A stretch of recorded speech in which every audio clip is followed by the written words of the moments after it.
आज मैं आपके सामने एक छोटी सी कहानी लेके आया हूँ जो आपको जीवन में ये सीख देगी कि रिटायरमेंट के बाद हम लोगों को हमारे समाज के लोग इज्जत करें तो उसके लिए हमें कैसा व्यवहार रखना चाहिए।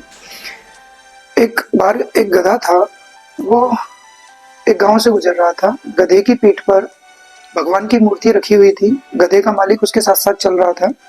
वो जिस भी गांव से गुजरता उसके साथ बहुत अच्छा व्यवहार होता था। लोग बाग उसे माला पहनाते थे, उसके पैर छूते थे। तो गधा बहुत खुश था, उसका मालिक भी बहुत खुश था। जिस भी गांव से जाते यही क्रिया दोहराई जाती। धीरे धीरे वो उस गांव तक पहुंच गए जहां उन्हें वो मूर्तियां उतारनी थी, किसी को देनी थी। वहां से देने के बाद जब वो वापस लौटे तो स्थितियां बदल चुकी थी। वे जिस भी गांव से गुजर रहे थे कोई इन पर विशेष ध्यान नहीं दे रहा था, कोई उनका आदर सत्कार नहीं कर रहा था, कोई मान सम्मान नहीं कर रहा था।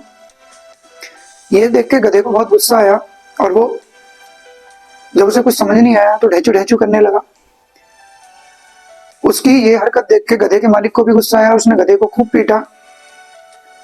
तो बस यही कहानी से आप सीख सकते हो कि जैसे ही किसी पर्सन का, चाहे वो किसी भी पोस्ट से रिटायर हुआ है, उसका रिटायरमेंट हो जाता है, तो जैसे उस गधे को नहीं पता चल रहा था कि सम्मान उसका नहीं उसकी परिस्थिति का किया जा रहा था, उसके पीठ पर जो भगवान की मूर्ति थी उन्हें देख के सम्मान किया जा रहा था, वैसे ही जब कोई व्यक्ति किसी पोस्ट पे होता है, किसी डेजिग्नेशन पे होता है, तो सम्मान उस पद को दिया जाता है, ना कि उस पर्टिकुलर व्यक्ति विशेष को। बस इतना अंतर हमें रखना चाहिए। अगर बुढ़ापे में, रिटायरमेंट के बाद भी हमें सम्मान चाहिए तो वर्तमान में हमारा व्यवहार बाकियों के साथ कैसा है, इस पे भी ध्यान रखना पड़ेगा। इसी वजह से मैंने देखा है कि रिटायरमेंट के बाद लोग अपने उस संस्थान में नहीं जाते या उन्हें नहीं बुलाया जाता जिस संस्थान से वो रिटायर हुए हैं। आप इसे एक और एग्जांपल से समझ सकते हो कि यदि सांप शिवलिंग पे दिखाई दे जाए तो हम उसकी पूजा करते हैं, उसे दूध पिलाते हैं, और अगर वही सांप हमारे घर में निकल आए तो हम उसे डंडे से मार देते हैं। तो सम्मान पद का और परिस्थितियों का किया जाता है, ना कि किसी व्यक्ति विशेष का। बस यही गलतफहमी इंसान को जीवन भर बनी रहती है और वो जो ओल्ड एज में जाता है तो चिड़चिड़ा हो जाता है।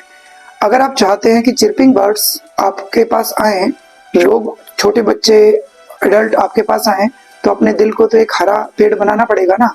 इतने खुशनुमा बुजुर्ग बनना पड़ेगा ताकि बच्चे हों या जवान हों हमारी तरफ को आकर्षित आ जाए। हमें जहरीले अंकल आंटी नहीं बनना है, हमें जहरीला बुढ़ा नहीं बनना है, हमें किसी को, दूसरे को डिप्रेशन में नहीं डालना है। हर एज को हमें खुशी खुशी स्वीकार करना है।